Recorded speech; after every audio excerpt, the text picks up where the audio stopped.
Hello, this is a follow-up to the budwood collection for avocado that I did yesterday. It's January 13th, I think. And what I'm going to show you today is the topic of parafilm and a little bit about grafting and the grafting knife. I have my assistant Maggie here. So, oh, and of course, we have the pig bull frog, Fred. Anyway, so, well, let's get started. All right, so I showed you this parafilm box grafting tape here, but really what this is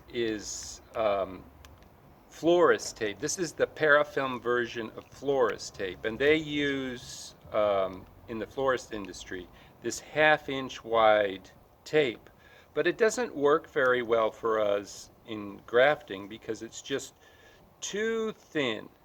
By the time you stretch it, it's too thin. This is a clear one. They also made a white tape version. This is not to be confused with tie tape. This is parafilm tape. All right. So, but we don't use this white one. We use the 1-inch one. Now, I haven't grafted. I work with dragon fruit now, but I haven't grafted in so long that my tape is old. But for the purposes of demonstration today, this will be fine. So this is parafilm F for florist, and it's 1-inch wide. And it doesn't matter if you can find it in the opaque or the translucent. So anyway, so what we're going to do is show that you want to seal your budwood, you see. So I've stretched it out here. I'm wrapping it. I just pull tight to thin the tape. It's important that you thin the tape. You don't just use it without stretching it first. And then you wrap it. Some people wrap like that. I just spin the cyan like this. Now, it will break, especially when you first starting to get used to it. The tape will break, but you can just tape over it.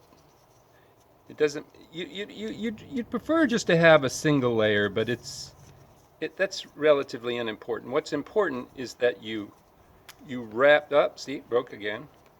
So what's important is that you just wrap and seal the budwood. This is old, so it's doing this.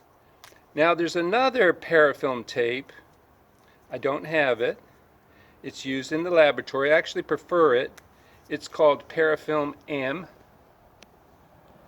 And Parafilm M comes in 4-inch wide. So this is 1-inch wide. So it comes in a 4-inch wide roll or a 2-inch wide roll. And it has a paper layer between the two. But it's a thinner tape, a little bit more stretchy, and I prefer it. But this is handy because you can keep it in your pocket. It doesn't have the tape associated with it. So either one are fine. And here's that knuckle we saw yesterday. This is the big wood knuckle, and I just wrap around it. It's so old, it's breaking easy. And I seal it up like this, see? Now I still put this in the refrigerator. See that? See how it's sealed there? I'll seal the bottom here. See how that's nice and sealed? The buds grow right through this. We'll cut down here and the buds will push right through this parafilm. We don't have to remove the parafilm. We just have to get a good secure graft tape. And we'll do that by using tape, tie tape. And for these small ones, I like this 1/2-inch tape. All right, so pause on that. All right, so yesterday I mentioned storing the wood in the refrigerator. See, I just put it in a thin plastic bag, and then I typically just roll it like this, maybe, identify it, and then I just store it in the refrigerator. All right? So the other thing I want to talk about briefly is maybe the knife and a little bit about grafting. So this is an old Tina knife. I lost it and then found it in my in the dirt, but it still holds an edge. I need to sharpen it, but let's look at grafting here. So this will be a great graft because yesterday I pointed out that these were like perfect buds. This is perfect axillary bud, relatively perfect, not near perfect, let's put it that way. So so you can cut with the parafilm on. You could have the parafilm on here, but for purposes of demonstration, and it's actually, I prefer to have no parafilm. Now watch where my hands are. So I've got one hand here that pivots right here, makes my cuts, and another hand on my chest that pivots this way. And this Tina knife has a flat edge right on this side and the curve edge on this side. It's beveled on this side. But this is the flat edge.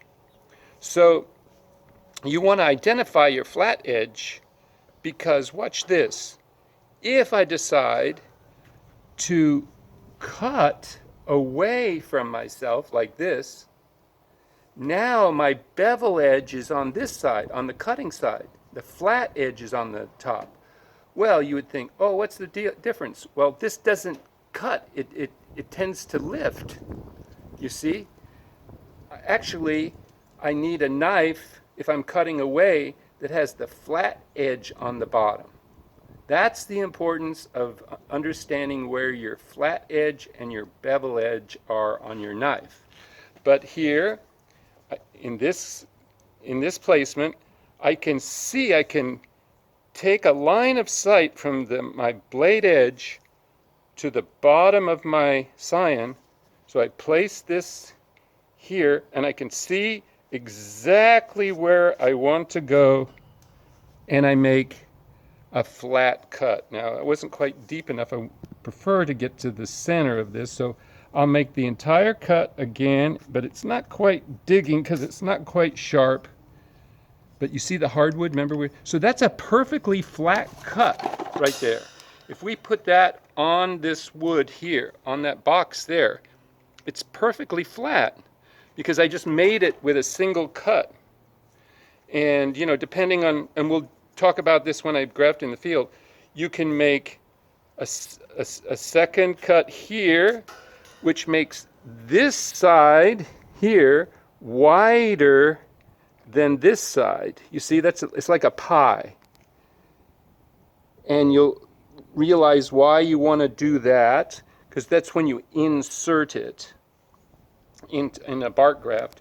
Or you can even get this more complicated and make a triangle so this has a little point to it, and then, well, we'll talk about these later.